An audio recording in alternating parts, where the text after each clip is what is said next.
हिंदी पहलू पद्य है आराधना, एना विशेनी आपणे आज समझूती मेळवीए।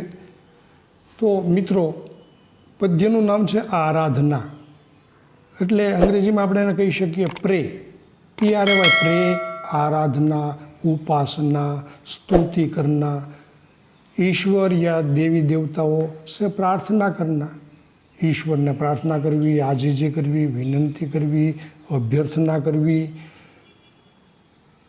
Praying to God, request to solicit, एटले एने आपणे आराधना कहीए, इबादत कहीए छीए।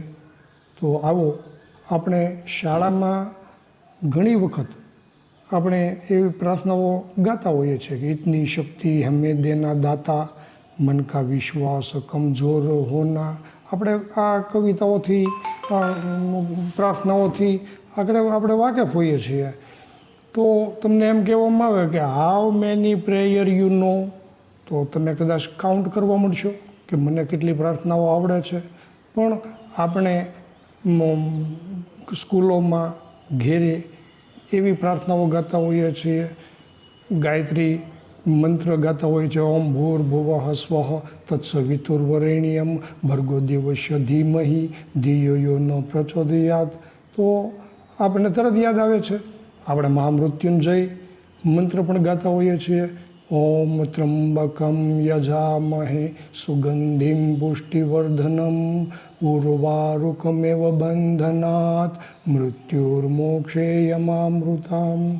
આપણે શાળામાં એ પણ ગાતા હોઈએ છીએ, ઇતની શક્તિ હમે દેના દાતા, મન કા વિશ્વાસ કમજોર હોના, हम चले नेक रस्ते पे हमसे भूल कर भी कोई भूल होना। खूब अपने इंस्पिरेशन मळे एवी प्रार्थना।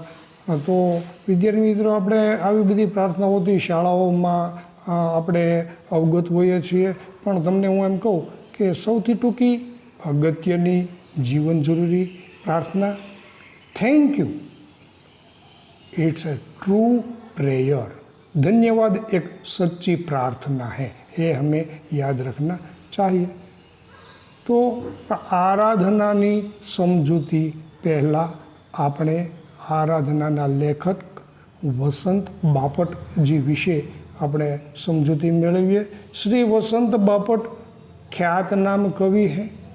उनका जन्म महाराष्ट्र के सतारा जिले के खराड़ नामक गांव में हुआ था। उनकी कर्मभूमि पुणे। राष्ट्र सेवा दल में वे अग्रणी रहे। व्यवसाय से बापट जी अध्यापक रहे। उनके काव्यों में राष्ट्रभक्ति, समाज जागरण एवं मानवीय संवेदनाएं व्यक्त हुई है। सेतु, बिजली, सकीना, अकारवी, दिशा, तेजसी जैसी 11 उनकी श्रेष्ठतम रचनाएं हैं।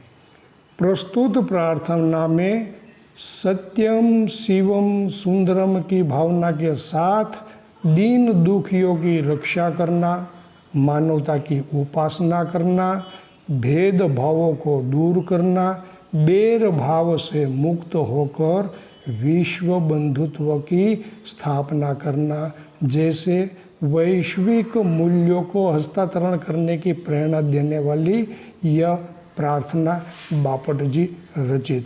तो हम इसके बारे में देखते हैं कि देखो मित्रों, आपके सामने पुस्तक है, आप यहाँ देख सकते हैं कि मैंने इस पद्य में 11 ना बताए हैं।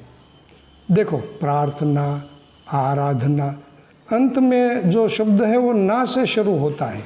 11 प्रकार के मैंने ना अलग बताया है। प्रार्थना, आराधना, मन, कामना, संवेदना, साधना, भावना, उपासना, अभ्यर्थना, वासना, कल्पना, कामना, ये सब अपने पद्य के प्रास के अनुरूप ये प्रार्थना शब्द का प्रास मिलाया गया है। तो हम देखते हैं पहला पद कि देह मंदिर चित्त मंदिर एक ही है प्रार्थना, सत्य शिव मांगल्य की नित्य हो आराधना। तो इस पद के माध्यम से कवि कहते हैं कि मेरी यही प्रार्थना है कि शरीर और मन से सत्य शिव और सुंदर की आराधना हो, लोग सच्चाई के मार्ग पर चले, उनके मन में सुंदर विचार आए और सब एक दूसरे के हित की बात सोचे। ऐसा भाव प्रस्तुत किया गया है। दूसरे पद में कहते हैं कि दुख यारों का दुख जाए है यही मन कामना, वेदना को परख पाने जगाए संवेदना, दुर्बलों के रक्षणार्थ पौरुष, पौरुष यानी शक्ति, तो दुर्बलों के रक्षणार्थ पौरुष की साधना।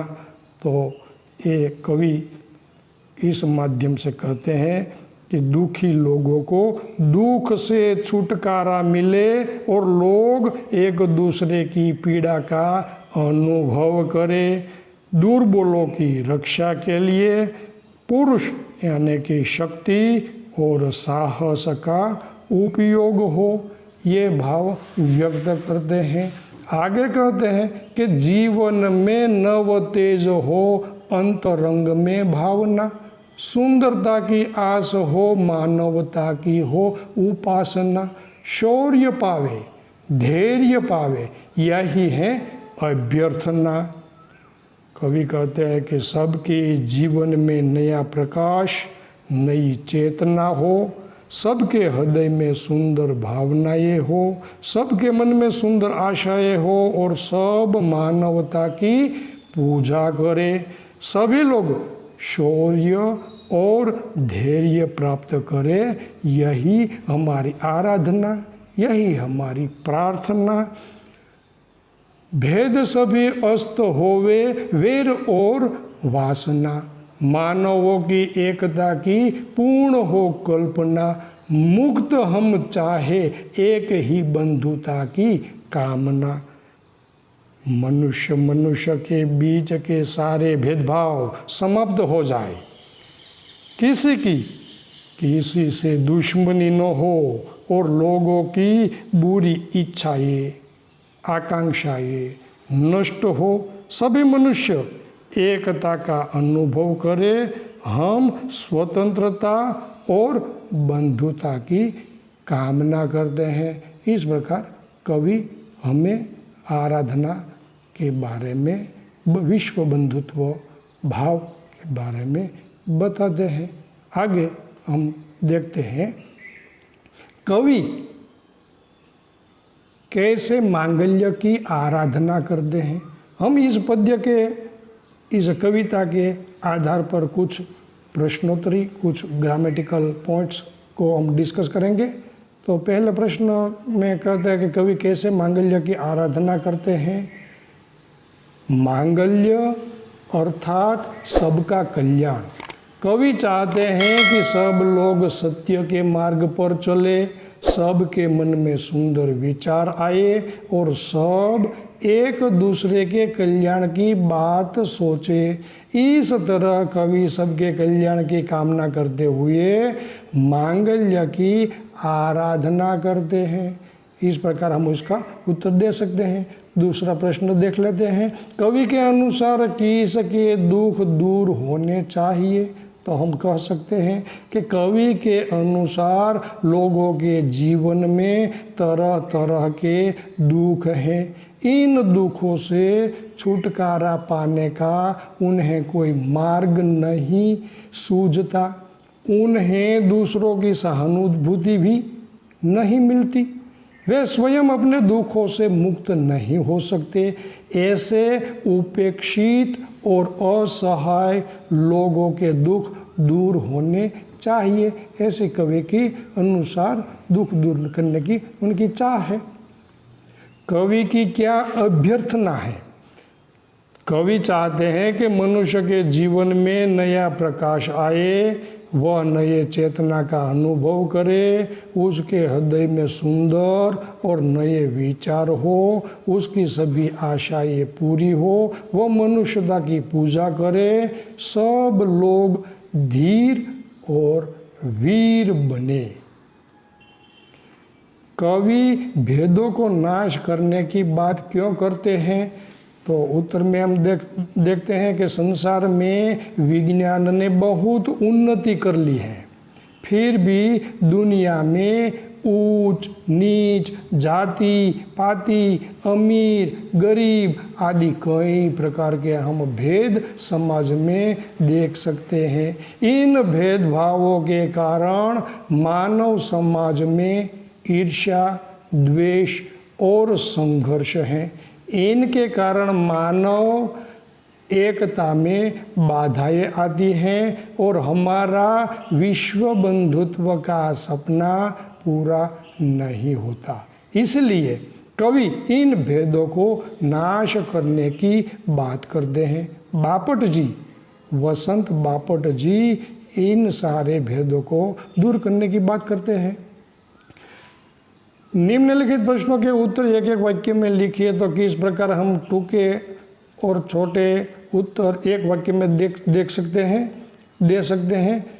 कवि नित्य कैसी आराधना चाहते हैं?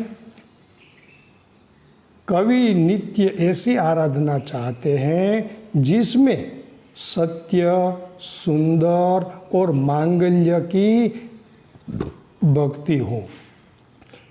कवि कैसी मनोकामना चाहते हैं? कवि दुखी लोग दुख से मुक्त हो ऐसी मनोकामना चाहते हैं। कवि दुर्बलों के रक्षणार्थ किसकी साधना चाहते हैं? कवि दुर्बलों के रक्षणार्थ पौरुष की यानी कि शक्ति की, पौरुष की साधना चाहते हैं। कवि किसकी अभ्यर्थना करते हैं? कवि सबके जीवन में नया प्रकाश आने की अभ्यर्थना करते हैं। कवि कैसी बंधुता की कामना करते हैं?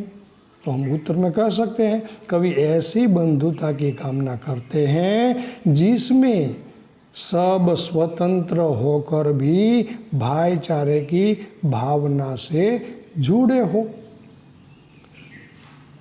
कुछ ग्रामेटिकल पॉइंट्स हम देख लेते हैं। निम्नलिखित वाक्यों में से विशेषण बताइए। तो विशेषण यानी कि अंग्रेजी में कहवाय છે एडजेक्टिव। विशेषण पहचानने के लिए हमें कैसा है प्रश्न पूछने पर उसका उत्तर मिलता है। कैसा है प्रश्न करेंगे तो विशेषण यानी कि एडजेक्टिव मिलेगा। दाखला तरीके काळो छोकरो, तो छोकरो केवो छे? काळो। तो छोकरो काळो એ એમની કાળો શબ્દ છે એની વિશેષતા બતાવે છે એટલે એ વિશેષણ છે। કાલા લડકા, લડકા कैसा है? काला। तो काला शब्द विशेषण है। अंग्रेजीમાં આપણે કહી શકીએ એડજેક્ટિવ ઓળખવા માટે બ્લેક બોય। તો બોય કેવો છે? તો કે બ્લેક। તો બ્લેક એક એડજેક્ટિવ છે। ભાવવાચક સંજ્ઞા એટલે કે એબ્સ્ટ્રેક્ટ નાઉન વિશે આપણે સમજૂતી મેળવીએ। भाववाचक संज्ञा जिसे हम महसूस कर सकते हैं, फील कर सकते हैं। जैसे भिखारी को मैं छू सकता हूँ, भिखारी को मैं देख सकता हूँ, भिखारी को मैं टच कर सकता हूँ। पर भीख शब्द बराबर सांभळजो। भीख को मैं फील कर सकता हूँ, महसूस कर सकता हूँ। गरीबी, अमीरी, एजुकेशन, सुंदरता, ये सब ऐसे शब्द हैं जिसे हम फील कर सकते हैं, महसूस कर सकते हैं। तो ये भाववाचक शब्द एब्स्ट्रैक्ट नाउन कैटेगरी में आते हैं। अब देखते हैं कर्तृवाचक संज्ञा। एक डेजिग्नेशन होता है पोस्ट होता है। विद्यार्थी, अध्यापक, दर्शक, भिखारी, ये सब कर्तृवाचक कैटेगरी में आते हैं, क्योंकि वो अपना एक डेजिग्नेशन, एक पोस्ट को रिप्रेजेंट करता है। राजेश कुमार एक अध्यापक हैं, तो राजेश कुमार नहीं, राजेश कुमार क्या हैं? अध्यापक हैं। तो अध्यापक एक कर्तृवाचक संज्ञा है। उसके कुछ उदाहरण देखते हैं। कवि सत्य, शिव और सुंदर के आराधक हैं, तो यहाँ डेजिग्नेशन पोस्ट है आराधक। कवि क्या है? तो कि आराधक। दुर्बलों के रक्षक साहस करने वाले लोग होते हैं, तो रक्षक एक कर्तृवाचक संज्ञा।